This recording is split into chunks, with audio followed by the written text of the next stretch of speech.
On today's show, we're going to be talking about transfers and a couple more in addition to the preview for the next game. Yes, Mykhaylo Mudryk, Ukrainian Neymar, as dubbed by some people, is being linked to Arsenal and the deal seems to be closed. Also, sad news that Elneny has gotten injured versus Fulham. Supposedly he was injured prior to the game. Does that mean we're now going to go and get the deal done for Yuri Tillemans? And could there be a deadline deal done for somebody else? Potentially moves for Zaha and Pedro Neto are also on the cards. Celebration police have been going wild since Arsenal won their last game, and we have to talk about the situation with Bukayo Saka being a little bit off form. Let's get ready for today's show. Bang! Yo, what's going on, guys? The Kitty G on EGTV, and we're back again with another video. And I got the boys with me today. I got some of the guys with me. They're going to be jumping on, talking about Arsenal and everything else. But first things first, don't forget to hit that like button, that subscribe button. If you're new around here, I had an exclusive interview yesterday with Ben Jacobs on the channel. Must watch video. Very in-depth and very informative. But yeah, let's get straight into it. We got a lot of stuff going on today. Of course, Elneny has gotten injured, and it's given us a little bit of an issue with our midfield. We're down a couple men. Tillemans, we still need to talk about if we're going to get him in or not. But the most important thing, we might potentially be getting in a new signing. And this new signing is dubbed the Ukrainian Neymar. So before we get into any further, let me bring in the panel for today. We got Gunnar Lee in the house. If you guys haven't already seen him on the channel before, get to know. He's one of the staples now on the Arsenal shows. You're gonna see him on the regular, hopefully, if you're available. We got Boots in the house. If you don't recognize this guy's face from TikTok, you're not on the app. I'm telling you right now. Big up Boots all the way. Yeah, and then we got the guy, the Niger man. I don't even have to say anything. You introduce yourself. Oh yeah, now my people, it's your dark-skinned man from the motherland. If you didn't know before, today you go understand. Big up the panel, big up EGTV. Smash the likes button, everybody. Let's go. Let's get it. Every time. Let's get it. And yo, shout out to people saying Never the Foul sent us. You know what? I love those brothers, man. Shout out to my guy Kaz, Dabs, Stoops, all of them. Never forget Ty, man. Never forget Ty. Marshall FC to the day he dies. Eagle, we got to talk about this guy. We got to talk about him. Let's get straight into it, guys. What do you guys know about the Ukrainian Neymar? What have you guys heard about the Ukrainian Neymar, guys? Because it looks like Arsenal are serious. It looks like Arsenal are serious about this kid. And this is where we're going to be. I don't want to jump in. If you go on, Lee, you take it. No, I was going to, you go. I'll go after you, man. I'll go after you. For me, I don't want to get too excited. It looks like another YouTube sensation. That's it, bro. Show me some flicks and tricks. He looks like he's got potential. Don't get me wrong. He looks strong on the ball. Looks like he can beat a man. Like, he looks like he's comfortable dribbling with both feet. But that's just me checking out YouTube. I'll be honest, I've not seen I don't like to make a full opinion on someone until I've watched them for a full 90 minutes at least once or twice. But the clips look good. But is he the one that I want? Nah, because I can't see him coming into the Emirates dressing room there where Martinelli's thinking, oh, if I have a bad game, he's going to keep me out the side. Or Saka thinking, oh, now my space is up for grabs. And that's for here and now. In a couple of years, maybe he would be that guy. But I just haven't seen enough of him just yet. That's my honest opinion. Okay, yeah. I'm just gonna do this quickly. I'm not gonna be one of those guys who play comps and everything 24/7. So let's just look at some of these posts. Obviously, people are taking everything. They're going on looking at his likes on Instagram. They're talking about Zinchenko and Thing being Ronaldinho and Roberto Carlos moving mad, as you know. It went from 7 hours ago from him being, what's going on? Why is there feedback? It went from 7 hours ago from him being one of the main people who we could be looking at for that position to then other people reporting, like Ben Jacobs reporting. If I'm not mistaken, where is it? Ben Jacobs reported something across the lines where you could see him joining very, very soon. Everton yesterday were looking at a deal where he actually rejected the deal from Everton. Where's the Ben Jacobs one? Yeah, here. You can see here Arsenal are very comfortable with both flanks, and they view him as a technically gifted specialist in assists interesting. And the key thing that what Ben Jacobs said, if you guys haven't already seen it, Ben Jacobs, when speaking about this guy, he said that it appears what this is what scared me for a second. He said off, but he says appealed to Arsenal because operates comfortably on both flanks, but he's technically gifted specialist. But the main thing that he mentioned was the deal is supposedly very possible, but Shakhtar and Arsenal are almost 10 million away from the valuation. Shakhtar want 25 million. We supposedly want around 15 million. That is the situation right now with the young Shakhtar Donetsk attacking midfielder. He's 21 years old, which would mean we're adding more youth to the side. Is this a negative, positive? What do you guys think, guys? I'm gonna go to you, Gunnerly. I'll be honest with you, right? Like, it's hard, isn't it? Because you always want to just focus on your own team. But I do feel like if we don't get a couple of quality players in from now till Thursday, I feel like this is going to almost be a little bit of a terrible window for Arsenal, considering what other teams are doing. And you know what? You always say you can't pocket watch. You can't see what other teams are doing. But at the same time, in this race for the top four, we're in a good position at this moment in time, and other clubs are starting to really notice what we're doing, and they're responding to that. And that's why it's almost a bit of an annoying thing that the transfer window is still open, because teams can kind of respond to what's been going over the last 4 weeks. So for me, I'm a little bit turned off by everything Arsenal are doing right now. Unless something crazy happens basically tomorrow, I don't care who we're getting anymore, because it just seems that we're gonna. One thing I don't like about Arsenal is it's always gross negligence to do what we did last season. We went January, we got rid of Aubameyang. Fair, look, I didn't agree with it, but you have to back the manager, and we got rid of Aubameyang. Lacazette's gone and Pepe's gone. That is a huge amount of wages off the wage bill, and it seems that we're waiting, and I don't get it. So for me, it's not a thing about Arteta. I'm just more about why is it always with the club where we're 2 or 3 big signings away from doing something special.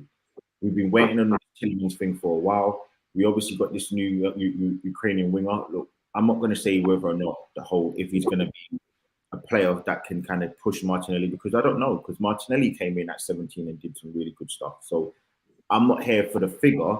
I just we should be at a point now where we're just adding pure known quality. That's just where I am at with Arsenal. Established, man. I don't really want to have to wait and have another Marquinhos. You can have Marquinhos, but that's one. I don't want 2, 3 of those. Yeah. So I know we're talking about a Ukrainian winger, and I know that's what the premise of this part of the show is, but I actually kind of don't care, because I'm a little bit at the point I'm just not bothered about him anymore. But look, this guy could turn out to be serious. Look, like some of the people in the chat are saying, big up to the chat as well. Yeah, smash the like button also, chat. Big up to you. But yeah, for me, I just want pure quality, man. I don't know what the guys think, but hopefully he comes in and does some really, really good stuff. Yeah. And by the way, can I just say, big up to, is it Gunnar Vettel, man? I don't know this person, but she honestly seemed like, they seem like the nicest person ever, man. Always like supporting on people's shows and stuff. So big up Gunnar Vettel. Big up Gunnar Vettel. You probably catch him on every single major Arsenal channel. And he's always pushing people's stuff, man. So big up to that person. Also on Twitter, check out my stuff. We'll get your links. By the way, guys, do me a favor, send your links in the description so I can put it in the description right now, but in the private chat. Boots, take it away, bro. What do you think? Are you skeptical? I'm on page of the guys, really. Like, the thing for me with game week 4 and Elneny, that's how light we are. Elneny's coming into the team, bro. Like, that just tells you everything for me. Like, Tielemans, for me, you never know what's going on behind the scenes and what's restricting that transfer. But the fact of his contract situation, how much we could get him for, he's sort of like a no-brainer. Like, he's an established player in the Premier League. Even if we got him and then shot him, like, in a couple of years, like, you'll get the money back, like, clearly, right? What we're going to get him for? 30 mil, 40 mil? Like, I think it's a no-brainer. I feel like the Ukrainian kid. Yeah. I was watching like Nigel looking at clips because I ain't gonna be like, yeah, I know about this guy. I've googled him today, bro. Like being real, I've heard his name a couple times, but I'm not gonna gas it up. But he looks like a left winger, right? So obviously it's Saka, right? If we get a winger in, I want like sort of someone who's gonna be able to push him rather than Martinelli, because if Martinelli has issues, then it's Smith Rowe, right? You've got him to cover that side. I feel like we need to get someone in on the right. Neto deal seems to be done from what I'm hearing, right? That would have been the one for me. Like not done, like as in we Oh, ain't getting him. Yeah, oh, we ain't okay, getting okay. him. So yeah, just a bit gutted. But yeah, man, I just feel like we definitely need a new centre midfielder.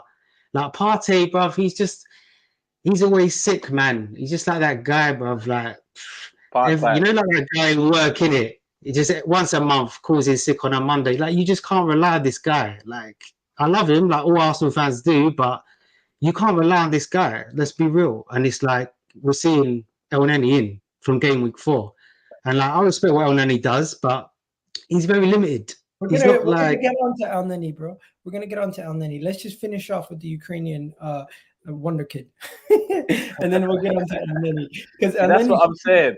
I hate the us next being topic. linked. What? Sorry. Okay, sorry. I just wanted to stay on the winger thing quickly. No, he does look good though. Like from what we've seen, look, he looks like he's got a real good change of pace. He looks tricky. The fact that he can operate on both wings, I think, what we were speaking about earlier on as well. I think that is something which we can kind of work with. My only thing is said, as Nigel said, for me, I want someone who's going to come in and probably elevate Martinelli to a point where he knows he's going to be benched at times, or he's going to really push it.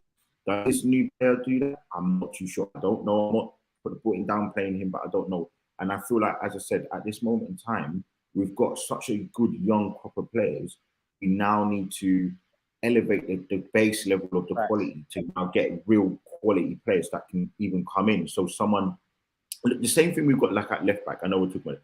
We've got Zinchenko and we've got Tierney now. If we have either player, we're not worried about either one playing. If Zinchenko's out, Tierney can do a job. Maybe not to the same level, but I'm not worried by that. But that's just where I'm at right now, man. And Lee, you're spitting, bro. Like I'm tired of wonder kids. How many wonder kids do you want us to sign? I beg.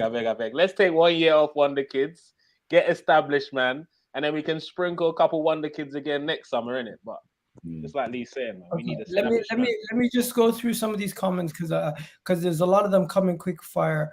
Shout out to all the people in the chat. I can see Chelsea fans in here. I see Liverpool fans in here. Shout out to all you guys. Mudryk is a steal. Whoa, what is that? Mudryk's a steal at 25 million. He will give Martinelli competition he needs, and ESR will get starts in the Xhaka role potentially. That makes sense. That makes sense. You got someone here saying that you ever heard of Martinelli? Okay. Please stop saying Tielemans. He isn't a 6. We're going to talk about Tielemans in a little bit. We're going to talk about Partey and Elneny's injury very soon. If you guys want, this is the link to One Touch TV, and I'm going to put the link to Gunarli's channel in a second. Boots, if you can send me your link, that'd be also appreciated. People talking about Bentancur. Why are we talking about Bentancur, guys? Okay. Benacer. Oh, Benacer. Just to finish off. Last thing, guys, I have a question for you, right? If you had the choice, actually, I'm gonna put it on the screen for you guys. So you have a multiple choice question, right? Who can you sign? You have a choice between Pedro Neto for 50 million, right? Which actually it's going to be 50 million plus, closer to 80 million, which you're going to have to pay to get him over the line. Then you have the choice of Zaha for 25 to 30 million, right? Okay, and stay with me here. And you got the chance to get this young Ukrainian 21-year-old for around 25 million, which is 5 million less than Zaha. If you had the choice, which one would you pick? And the comment section, just so you guys know, I put that question in the chat for you guys. So let me know. Zaha, 25 to 30. Mudryk, 25 No, not Mudryk. How do you say his name? Neto. Yeah. Huh? Oh, Mur- sorry, the other guy. Mudryk, and then Neto Ukrainian 50 guy. 80 million. So let me know, guys. Do you want? I'm not Do you gonna want? lie, again, I'm gonna burst your bubble, bro. I'm not gonna lie to you, bro. Yeah. I've been told, and a lot of people don't know, as I said, but like I know for definite, Arsenal ain't getting Neto. Like I can tell you now for definite. Oh yeah. It's like it's literally you might as well remove it. There's no chance. Like I'm just letting you know, like 100%. Okay. You heard Neto's it here, not. exclusive, EGTV exclusive. I'm just letting you know now, just so I don't want to burst anyone's bubble. Manage everyone's You expectations. might as well remove Neto from any idea, bro. It's not happening, bro. It's not. Okay. So Neto's not happening. What about No, Zaha? no. What You about know how I Zaha, feel about Zaha. You know about me and Zaha, innit? I've talked about it on your channel numerous times, innit? If we need a guy ready-made, prem-proven, last big contract, last chance to show the world he can make it at a big club, his boyhood club, you get what I'm saying? Zaha, all day, 25 million, taking Martinelli and Saka as his understudies. He's got experience that they can learn from. He knows the dark arts that Saka is not quite familiar with just yet. Do you get what I'm saying? And he can play across the front three. Look, it's a 2-year signing for me, but there's 2 years for Martinelli and Marquinhos and the likes of Vieira to develop, and then they take over the baton. That's what I would like. And if he does really well, then maybe he can do another couple of years. Who knows, man? Footballers don't retire till late now.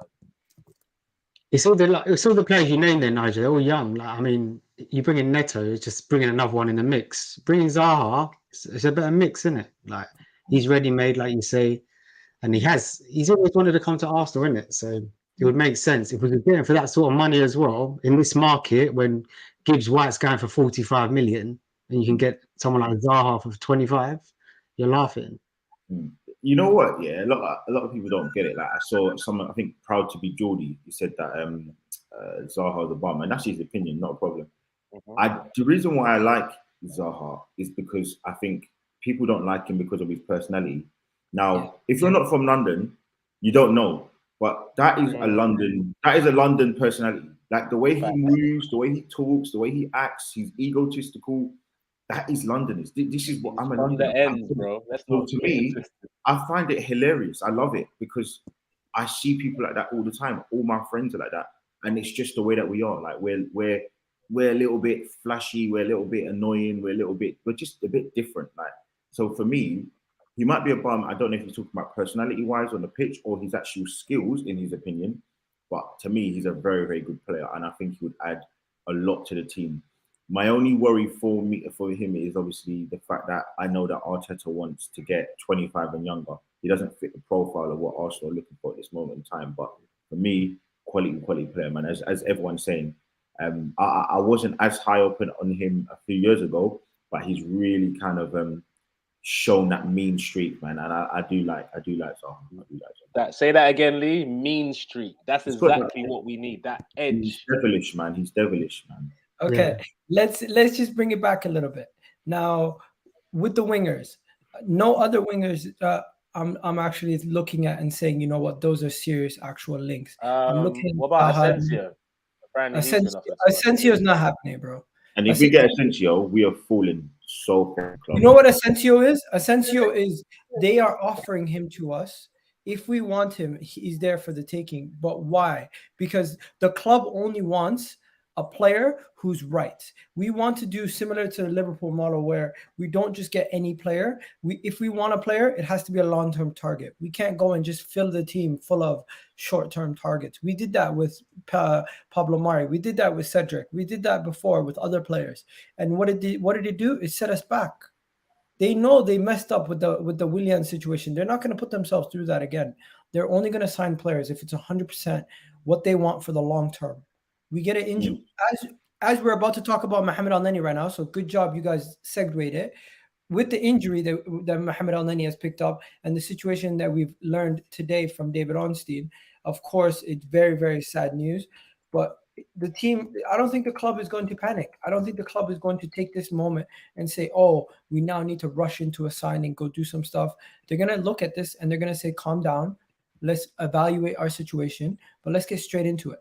Mohamed Elneny, 30-year-old midfielder that plays for Arsenal, got injured, got a hamstring injury, and could be out for about 6 weeks, right? They're saying muscle injury, but it was reported that it's a hamstring injury. Actual reports came out that he was actually injured prior to the game.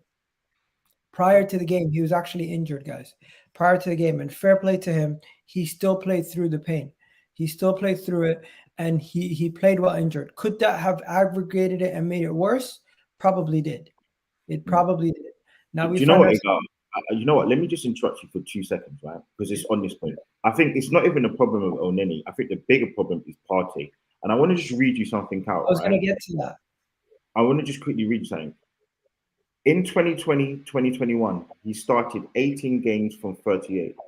In 2021, 2022, he started 23 games from 38 games. It's crazy. It's absolutely Can't trust crazy. him. I think You can't it's trust him, man. it's not about Elneny. I think the bigger problem is PARTEY and what we need to do with him. No, but do you know Yeah. what the biggest problem is, Gunali? The biggest problem is we as fans have been screaming DM cover for the whole summer, bro. And it's only now, after Elneny and PARTEY got injured, they realized, oh, do you know what? Maybe we need cover. Like that's what I don't get about our club sometimes. This has been a no-brainer for ages. Why are we so reactionary? Why are we not proactive and get this done early? I That's think what he frustrates sees it as Zinchenko, right?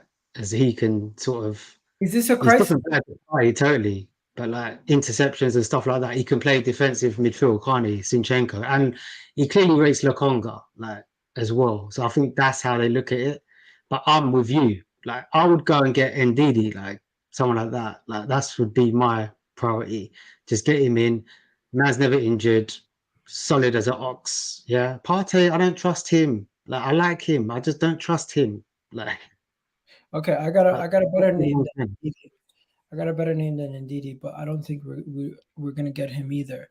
So obviously we know about Casado. That's not gonna happen, right? We're looking at midfielders. I like Ruben Neves, but you know what? We're not gonna sign a Ruben Neves. But I just wanted to show you guys some stuff before we continue on. Talking about Thomas Partey, he's going to miss an excess of 5 games. Aston Villa, Man United, Zurich, Everton, and PSV Eindhoven. Those are the next couple games he's going to miss. On the positive note, by the way, Sam, on the positive note with this injury, he's not going to be gone for way too long. It's not a long-term injury. It's not as long as I thought. He's only going to miss 3 Premier League games. On the negative note, he's injured once again, and yeah, right. We can't rely on him. We have a issue. I'm telling you now, yeah, that United game is going to be sticky and stuff. Like I can see it. It's a loss. It's a loss. Which game? The Man United game. I'll be honest. Even tomorrow, I'm gonna think to you. I'm gonna say, Aston Villa have only won one game this season. Along come Arsenal. Hold my beer. You're talking about the old Wait, Arsenal. hold on, guys. Sam is here. Calm down. All the negativity is about to get flushed out. I gotta Sam, say something, right? please. You're talking about the old Arsenal. This is the new Arsenal. We don't do those type of things anymore, bro. We've moved past that. This is a new blooded team. And listen, I know Thomas Partey is injured, but listen, I think we're gonna sign a player, meet 1 or 2 players tomorrow. I'm 100% guaranteed that. I'm putting my neck on the line. But one player I want, Miguel, is Paredes. I rate Paredes so much. I think he's a perfect player. From what I've heard, I've seen in the sources that you really don't have the money to get Paredes done, but this guy wants Juventus. So it's a bit of a sticky situation on that front. Have you guys heard about Paredes to Arsenal? Apparently, because I'm just seeing this now. It looks like it is making some. It looks like Arsenal could potentially hijack this deal, but he doesn't suit the issues that we have. Does he play in the position that we're looking at, where he plays more of a Saka role? Am I wrong? Am I wrong, guys? Yeah. And with Paredes as well, I don't think he's. I think he's a good stopgap, but Arsenal aren't doing stopgaps. That's what we're trying to like. We're only he's trying 28, to isn't he? It's just I don't know, man. But I'm not. He can't be against it on a loan deal. If it's not like he's coming here for like a £20 million, just a season-long loan, with like a possible €4 million free. for a whole season, and I'll take that risk. I mean, it's low risk. There's no risk in taking him at Arsenal. I don't know, man. I thought it was past this stage. Like, you can't keep saying it's a rebuild and then like we're going through like points of like risk and doing silly things. Like, this is what you call proper planning. Like, I'm a school teacher, right? And I plan not only my day, I plan my week, I plan my month, and I have to plan my year. So I know at certain points of the year, I have to teach certain parts of the curriculum. Otherwise, I know I'm going to be falling behind. I wouldn't just start going into day one. Oh, like, I'm going to teach this today, and then like I'm going to teach something next and hope I get to the end of the syllabus at a certain point. I'm not going to just do that. I do long-term planning. So the club needs to do this. Like, and how jokes is it is it takes an injury to Elneny, the world's best centre mid or DM, for us to get a new player. Like, it's crazy, man. For me, like, I look again, and I really am supporting Arsenal because they've really done some good stuff. But for me, it just feels like it's just a download. Ben's right. Listen to Ben, bro. Ben is saying, listening to this panel, you would have thought we lost our first 4 games. He's right.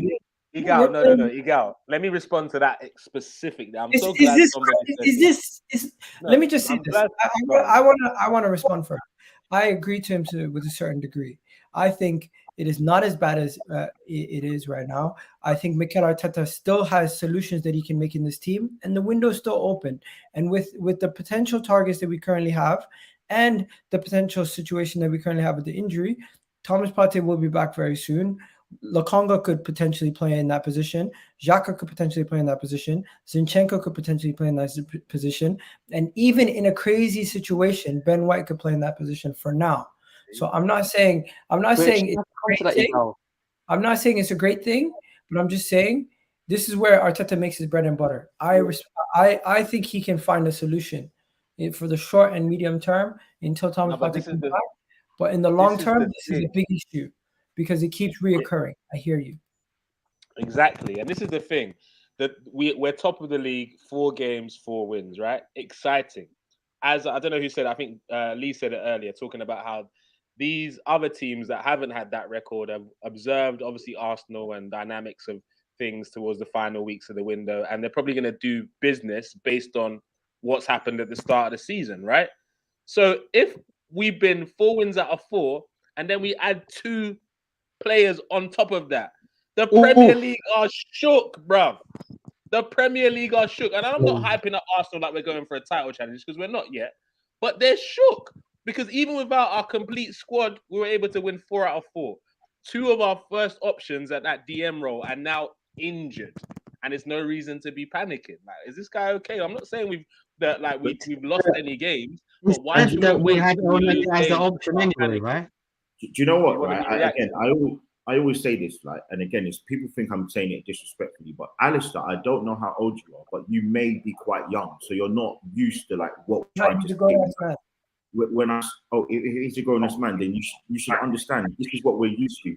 Every season in, season out, we keep doing the same stuff. Like, we get to a point of like positivity, and then we lose a player. Like, and as I said, like, we've been having gaping holes in our squad. And the joke of it is, the jury's still out on someone like Xhaka. We don't actually know if we can trust him for 38 games, because we know every season he gets sent off. Every season he has a patch of form. Every season he has moments of madness, at least. Like, kicks a man as the last man. He does everything. Tries to chip a man in his 6-yard box. He tries to do all madness. The thing for me, what annoyed me, is that Elneny, like, as game week 4, we've got injury and Elneny's already in the team. Like, is that just not alarm bells? Like, that. See, you did a good job on Saturday. I mean, I don't know why people. That's not the issue.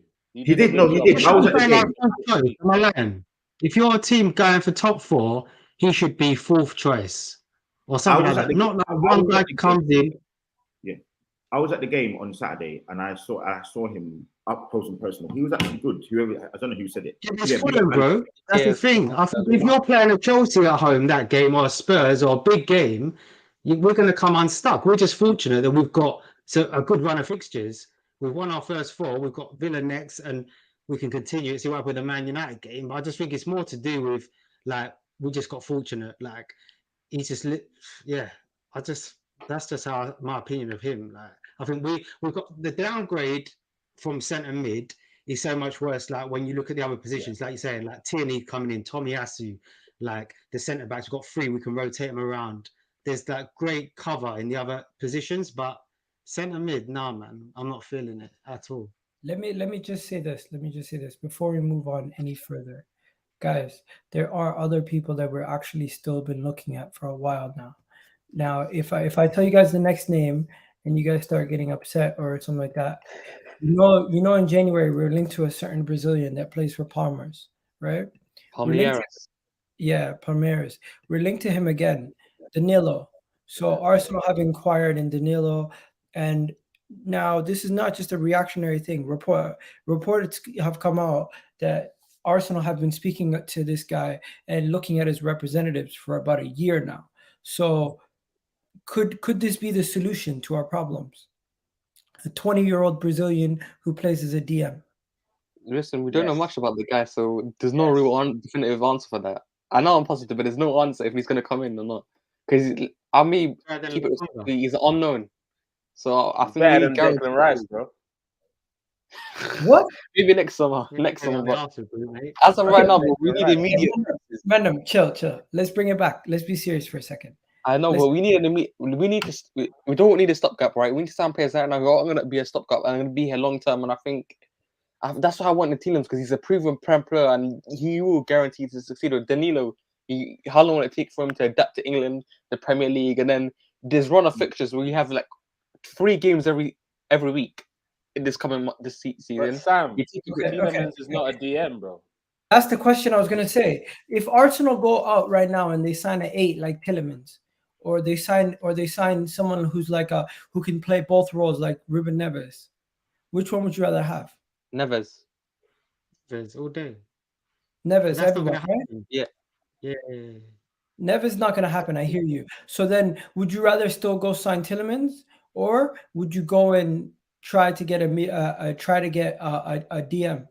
Go get his mate in Diddy, bro. I'd rather that than Tielemans. That's the only person I want from and Didi's not coming to Arsenal, and financially, it doesn't make sense to go spend that type of money on him right now. Yeah, I understand that. I don't know, man. The one thing that worries me about now, because now last week, right, you said if we had to choose between a midfielder and winger, everyone would say midfielder. But now the 2 injuries in just 1 week, everyone's like, we need both. But which one is more important? Because if everyone knows Arsenal, we're going to sign one of the 2, and which one is it going to be? And as well, again, it's not people are missing out, right? We all saw it. I was at the game on Saturday against Fulham. Saka was poor, man. Saka was really, really poor. It's not a joke. Like especially in that second half, he was really teetering on the edge.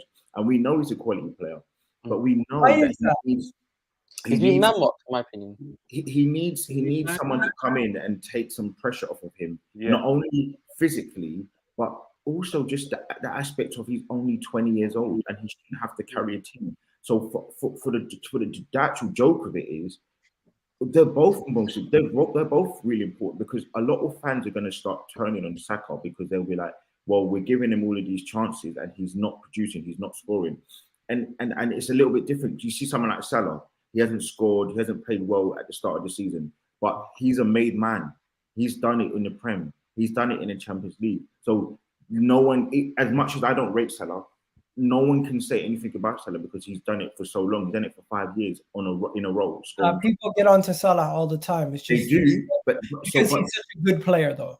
But my overarching point is that Saka actually hasn't done anything of noteworthy to be not getting flack, and he's going to start getting it when he shouldn't be. And again, I go back to the manager and the ownership. It's gross negligence to do the same thing that we're going to do to Saka, or what we did to Jack Wilshere.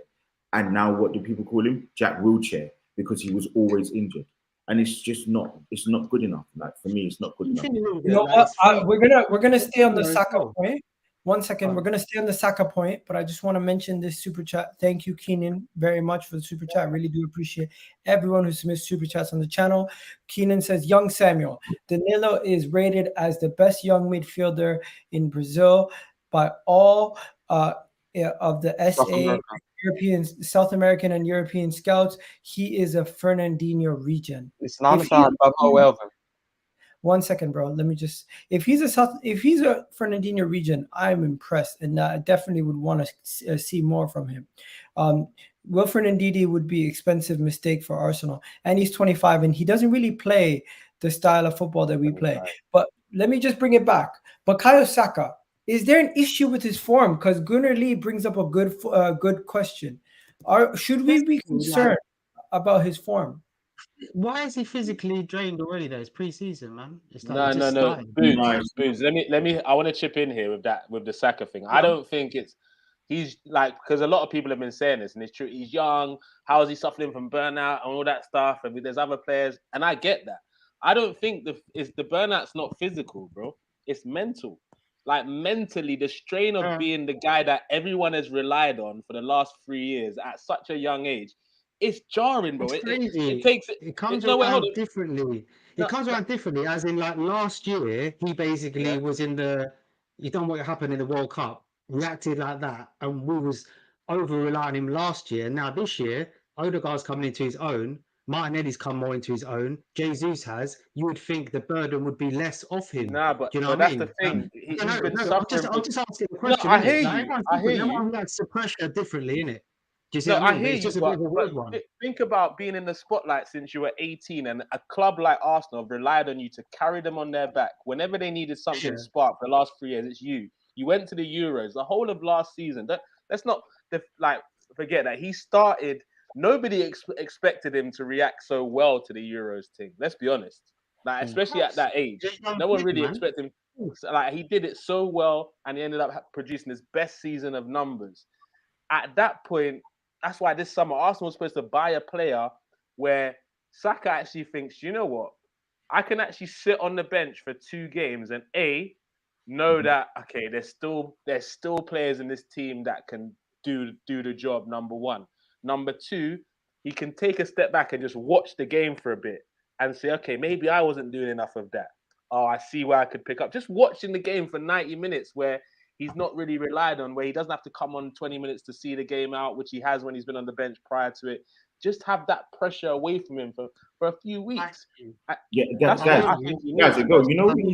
we need to remember this, right?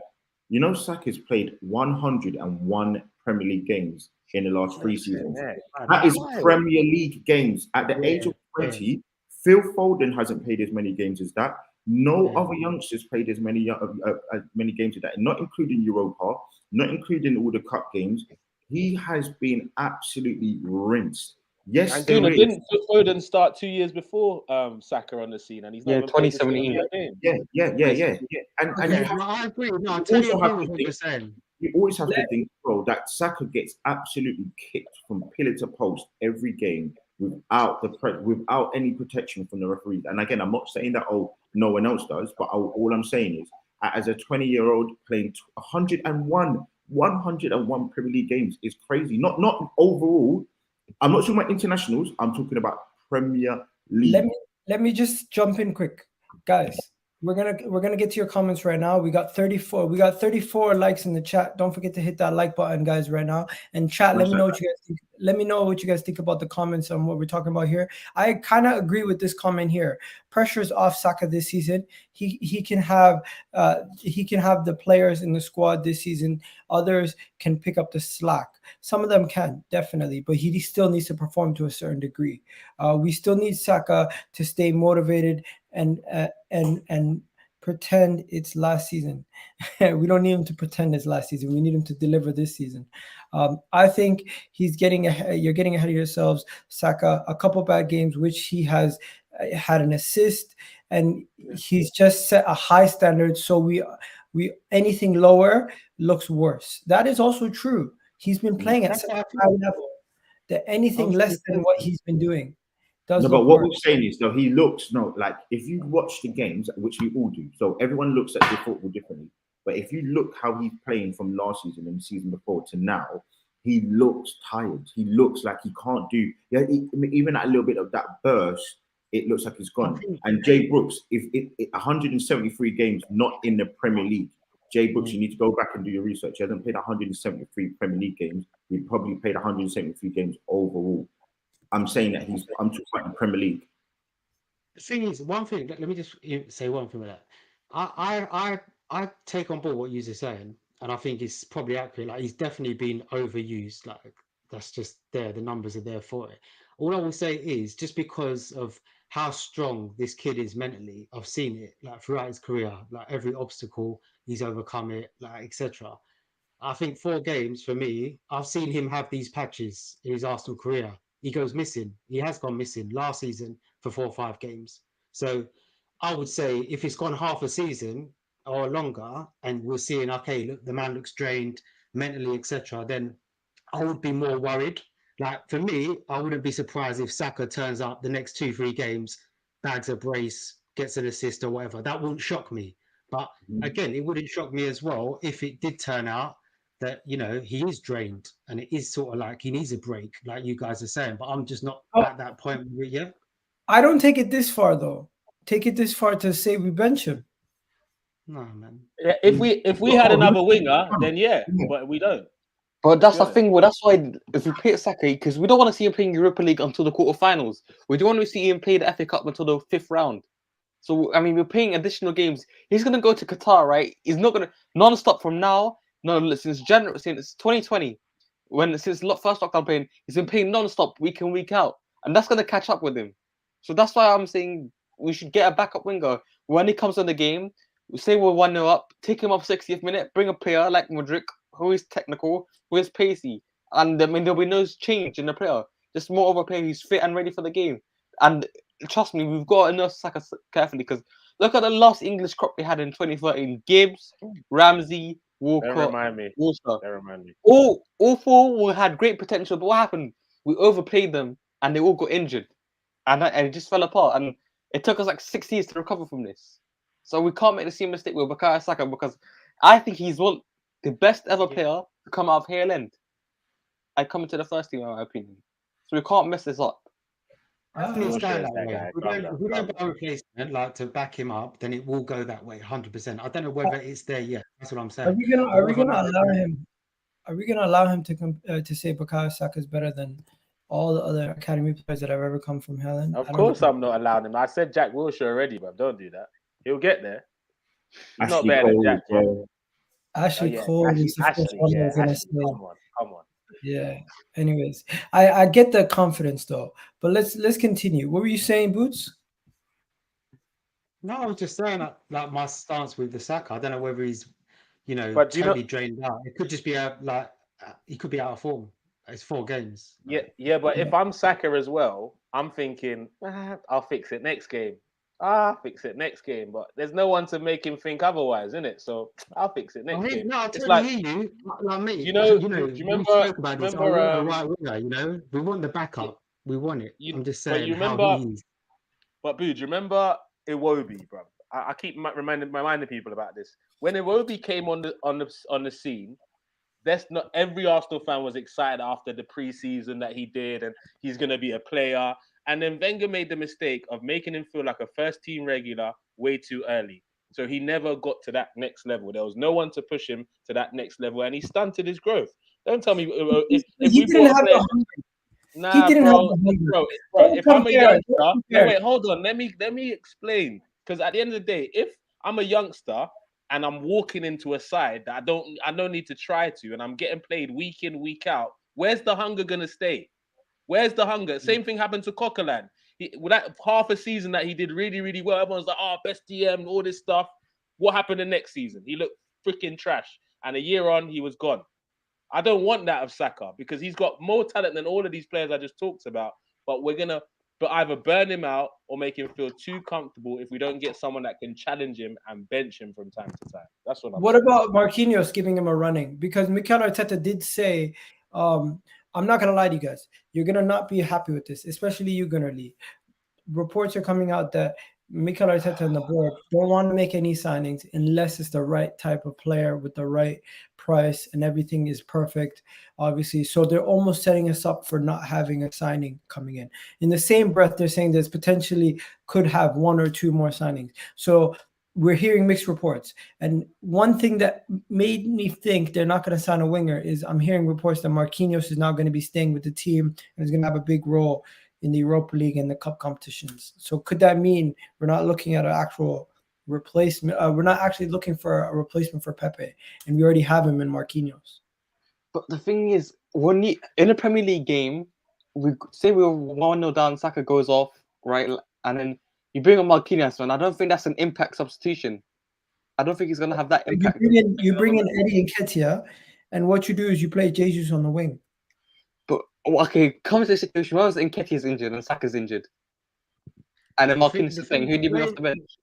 I don't know. Just one second, bro. Let me go to Gunnar Lee, because I was kind of segueing it to him. What are you saying? For me, look, I think it was about 2 weeks ago. I'm sure there was a report or there was something out saying that Arteta saying the board, this is the most ambitious board in the world. They really want to support the team. They want to do this, want to do that. They need to start showing it. You know, this is the time where you need to start putting your cojones on the table and showing that you're ready to really back the team, man. Like, as I said, we shouldn't be in the position where we're 2-3 players from really doing something special. And at the start of this, I mentioned other teams. I'm not asking Arsenal to go and spend 100 million on one player. I'm not asking them. But what I am saying is fill the gaps where they need to be filled. If we're now missing 2 centre mids or 3 centre mids or whatever it is that people kind of say, go and get another centre mid that can do a job. Not even 2. Get a player that can do both positions. If you're missing a right winger or a winger, get a player that can play both sides. So if this Ukrainian guys that they want and they've done the extensive research, that's their job. You know, I'm not going to say that. Yeah, I just sent you something from Get French Football News. Got a news article about we tried to hijack a deal for Ghana Gay from Everton, but he says and Chelsea, but he said he wants to go Everton instead of us and Chelsea. Yeah, so. He wants to keep his promise, but. For me, I'm just at the point where I just want Arsenal to do some real good things, man. I don't want them to be like pretending that they're going to do something. If you say that, Arteta's coming out and saying he's back in the board. You know, all this stuff like coming out with the last week or with the Klopp. You know, is Klopp to blame? Is it the board to blame? And Klopp seems to be backing the board, the FSG lot. This is what Arteta doing. Is he eating out their hand? Is he actually supporting them and he's saying what is the truth? I don't know. But company man, bro. Come on, bro. He's I don't know. The chance of his lifetime to I'm at the point where now I just want Arsenal to get the play that they need to get. That's all we're asking for. I don't need £100 million worth of players. I really don't.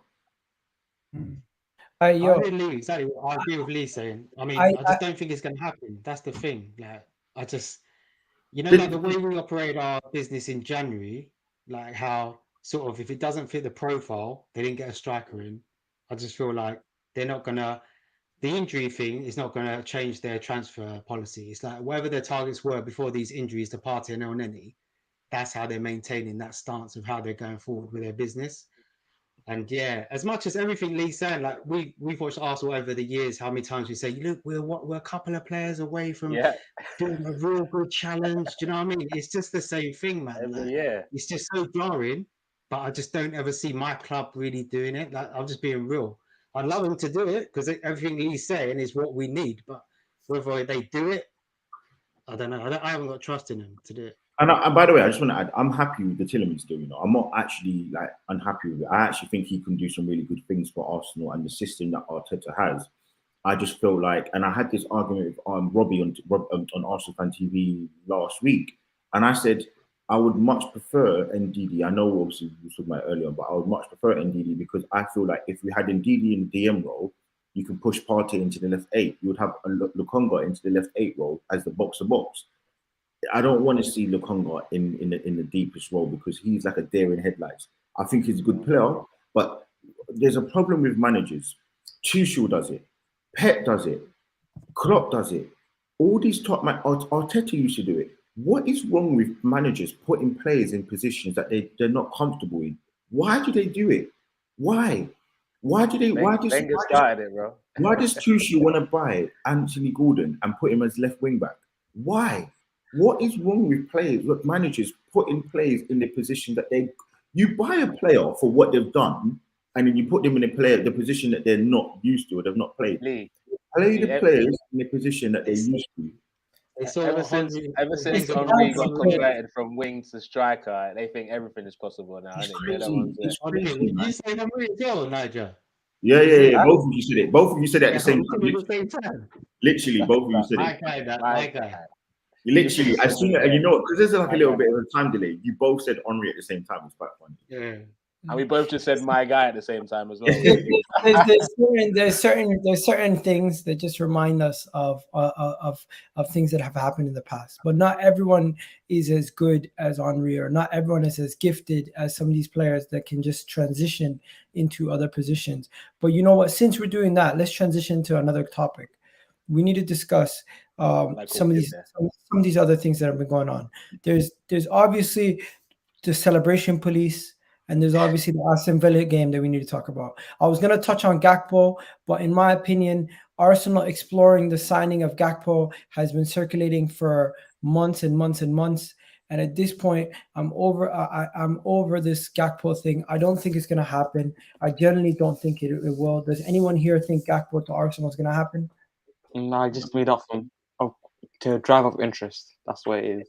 Anyone else? Anthony, because Man U was interested in him as well, and now Anthony's gone, that we could get him cheaper. That's the only thing, but I doubt it.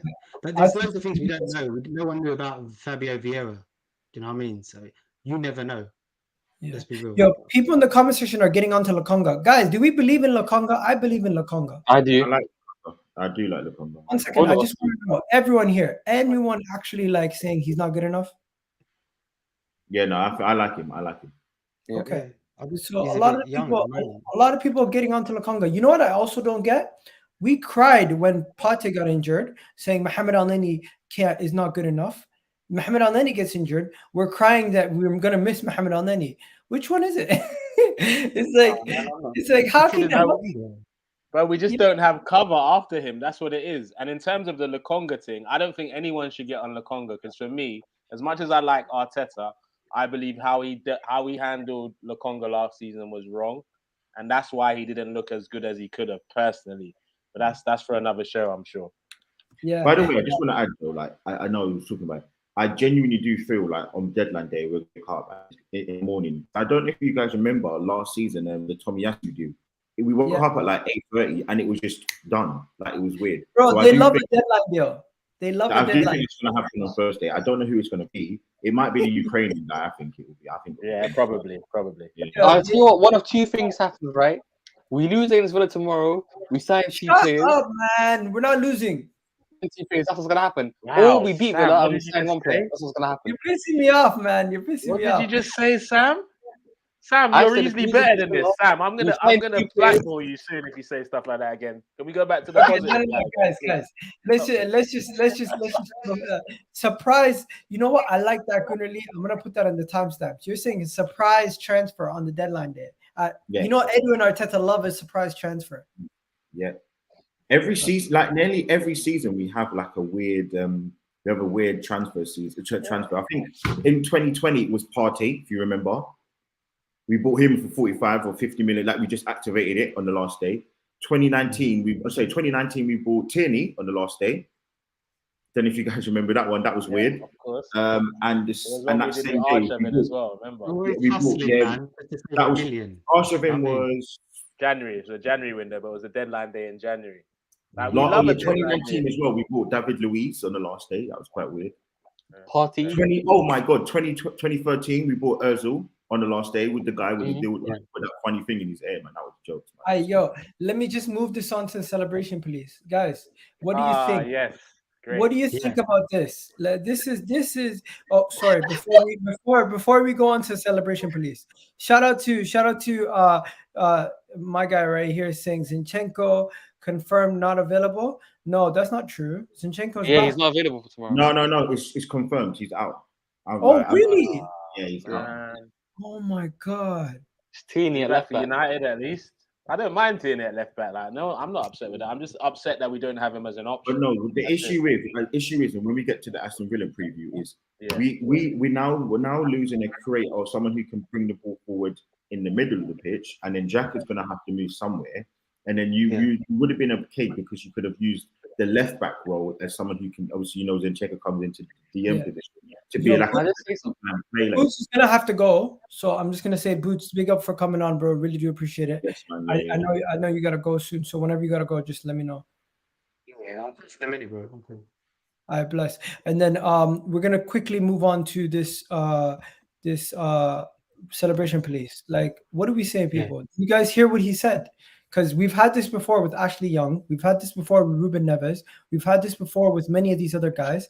He's come out and said the way that we celebrated it was as if we won the league. He found it pathetic that what Mykhaylo Mudryk was doing after the game.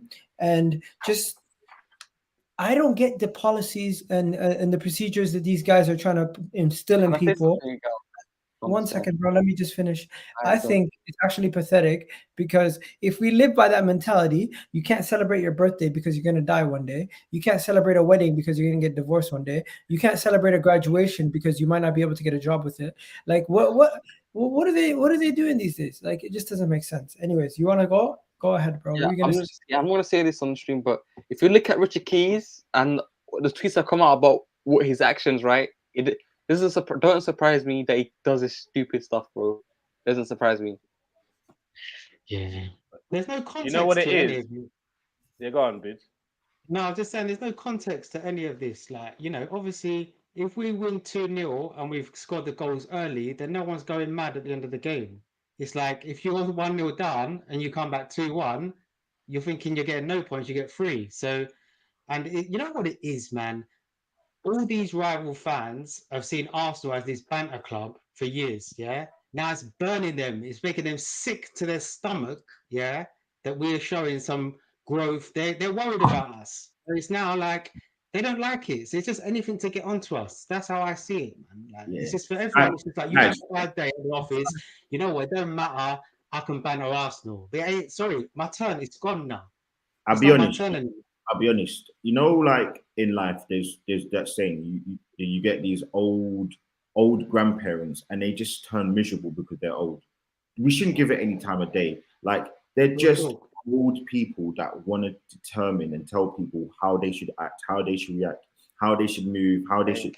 Like they're old people. Like we shouldn't be talking about it. They're old. They don't know what's going on anymore. They're not in touch with anything. They say that we can't celebrate a goal. You're at a stadium where we pay money. What do? Sit in silence. I was at the stadium. I was absolutely head gone. My head was finished. Like the Saliba song was doing me in. Like the Saliba song, it's just so sick in the stadium. It is mad. But like I'm being serious. Yeah? We should not even have any airtime with these people because they're old. They're like those old grandparents. No, this is what I need from them. I'm not even.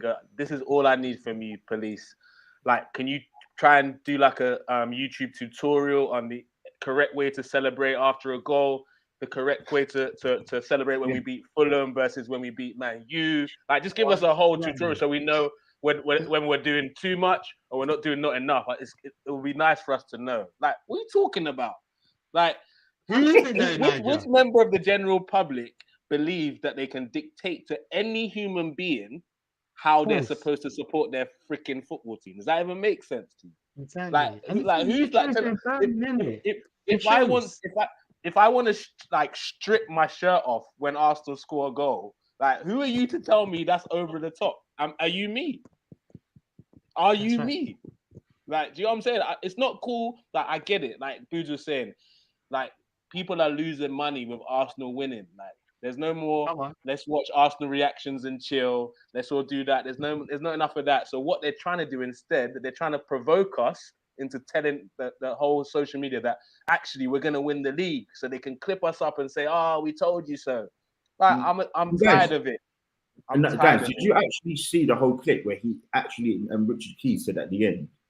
No, it doesn't help the fact that I don't like Arteta. He doesn't like him for whatever reason, right? So you have to just think again, like there's no point in airtime because it's a clear agenda against people that he just doesn't. Again, it's just literally the old grandparent syndrome. They're getting old, so they just turn miserable. They just getting emotional about things that they don't need to. There's no airtime to be given in this, man. Like I feel that we might as well just move on. Obviously, like there's no point talking about it. Because, like, stressful. how the hell? What are you supposed to do? Like, are you good? How can you tell somebody how to celebrate? How can you tell somebody how to celebrate their wedding? How can you tell somebody to grieve? How can you tell somebody how to have experience like a birth? How can you tell people how to do these things, man? Like, this is everyone's life is different. Like, it's crazy. Listen, don't tell fans how to be fans. Let's get to some of these comments. What are people saying? They're saying f them lot. I don't agree with that, but you know what? You each to their own. Celebrate small wins. Shows the right attitude. Mm-hmm. There you go. Fans celebrate because they enjoy watching their teams after years. Definitely agree. I don't know what he's saying here, but beating Fulham is just as big as wins against Man City, Man United, Liverpool. I don't agree, but at the same time, I get what you mean. It counts as the same points at the end of the day. 12 men are not allowed to celebrate. What? 12 men not celebrating leaves 11 men. The fans. Yeah. Oh, the fans are the 12 man. Yeah. Oh, okay. No, I hear that. Like, Lee, and you'll probably be, because I've not been to the stadium for a while. Obviously, I'm in Lagos, and I'm not usually around during the season like that. But, are you gonna go to the event, the Nigeria event? Potentially. I'm gonna look into it a little bit more, man. I still need to find out a couple of details, but potentially we'll see. I'll update you if I do, and I'll definitely send some content if I do. But I don't know, Lee. From what I hear from the TV, the Emirates sounds more lively than it's ever had in our whole Emirates era. Is this right or wrong? Yeah, it's true. Because in the Ashburn Army, yeah, big up to the Ashburn Army with what they've done in their small. Because I sit in the Ashburn Army, and I live in this atmosphere, bro. Keeping the songs going non-stop. Like, even before the Fulham scored that goal, bro, everyone was standing up saying, "For the Arsenal, stand up." And then when Fulham conceded, you know what? Everyone got up and started clapping and pull the team along. So I mean, and you know what? The best part of the whole game was when Gabriel made the mistake. Yeah, people were upset in the initial, maybe the first 10 seconds. After that, everyone was roaring, everyone was clapping, like, come on. Yeah. There was no negativity, nothing. Obviously, it would have probably been a bit different at the end of the game. I don't know how it would have felt, but I genuinely felt like, do you feel like it wouldn't have been as toxic as it would have been maybe the last 3-4 seasons? It was really, really good. Like, everyone was happy, everyone was cheering, everyone's just like on it, like from minute 1 to minute like 95 or 97. Sorry, it was unreal. And at the end of the game, the stadium, I stayed for probably about 6-7 minutes, six minutes, and it was still full. Everyone was still there. Like, literally, there was no one leaving. Everyone was singing that Saliba song, man. Yeah, because they played it through the sound system. They played the Saliba, like, just the music, and then obviously everyone was just like, and then they were like, Saliba! Like, it was proper good, man. It was a proper, like, and again, like, it was a nice day. It was like, we obviously everyone else had won and we were still top, so we were just quite happy about it. But like, I mean, everyone kind of has their own way of dealing with things. But yeah, man, I'm not going to be told by some old white men how to celebrate. Like, it's ridiculous. Okay, let's move on. Let's move on to the match preview, and Ramsdale in goal, of course, never a question. Just to do our predicted lineup. So everyone in the comment section, let me know who you think is going to start in which positions. So the positions that we're going to need to discuss, who's going to start at right back? Let me know. What do you guys think quickly? Ben White. Anyone disagree? Ben White? Okay. Center backs, of course, is going to be Saliba and, of course, Gabriel. So there's no debate there, in my opinion, obviously. Left back. What are we saying? Tierney, of course. There's no choice, Just 18. Yeah, there's no other choice. Then before you continue, I have a question for the panel real quick about the lineup. Do you think because of no Elneny, no PARTEY, Arteta might try something different with the formation? Just ask. No, I think now's not the time to take a risk. We have to take 3 points. I don't think now is the time to be experimenting. I think it is. Aston Villa at home is better than Man United away to experiment. Mm-hmm. Anyways, this is what I'm saying. I'm saying it's going to be a midfield 3, of course. And who's going to be the deepest of the midfield 3? It has to be. Oh, Lokonga. Yeah, you're right. Yeah. Lokonga. So Lokonga's the deepest. Then you got Xhaka, who's going to support him. Mm-hmm. Right? Yeah. Scary, but yeah. Okay, then Odegaard. let me just show you guys what I'm doing while I'm doing this, right? Then we got Lokonga, who's gonna play here. Where's Lokonga? And then you got Martin Odegaard, of course, who's gonna be the most advanced out of the midfield. Martin Odegaard, who's going to be the most advanced out of midfield. Bukayo Saka on the right. Now, could this be the game that ESR gets some game time? I'll be honest with you. Swap Lokonga, man. He's not playing there, bro. Swap him with Xhaka. I'm telling you, that's what's going to happen. Think 100%, bro. 100%. Oh. And I don't can know see why you're saying that. Bro, on Saturday, Xhaka was a little bit closer. He wasn't the box-to-box that he normally was for the last 3 games. He was a lot closer to Elneny. A lot closer. Yeah, I mean, throughout the second half, he was a little bit like wasn't really in an attacking role. More of a What forward. about ESR? What about ESR, guys? ESR Martinelli. You can't You're drop going to change the winning team, now. man. Come on. Martinelli. You can't drop Martinelli. Eventually, you got to start rotating. It depends how quickly he sees Man United game coming around. Like, obviously, he's going to play his strongest team against Man United. If he's going to rest, They play on Thursday, don't they? I think they play on Thursday. Yeah, they play Leicester on Thursday. And then we're 4:30 Sunday, aren't we? So, but I mean, if he's going to rest, we'll rest tomorrow, right? As opposed to Man U.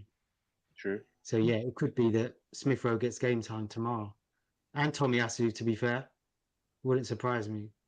I can't lie. I'm really looking forward to seeing Smith Rowe in a 90 So do you think Tomiyasu would start over Ben White? Because Ben White was literally like the second best player in that game against Fulham, in my opinion. I only just feel like resting him. Not because he's played poorly. I thought Odegaard was the man of the match. Nah, Yeah, same. Saliba, personally. Saliba for Ben me. White was good, man. Ben White was so Odegaard though was ridiculous. Oh my god! So are we good with this lineup, or are we changing it slightly? I think it's going to Nah, go. that's we've not got Tomiyasu or much Ben else to White? work with. Tomiyasu or Ben White?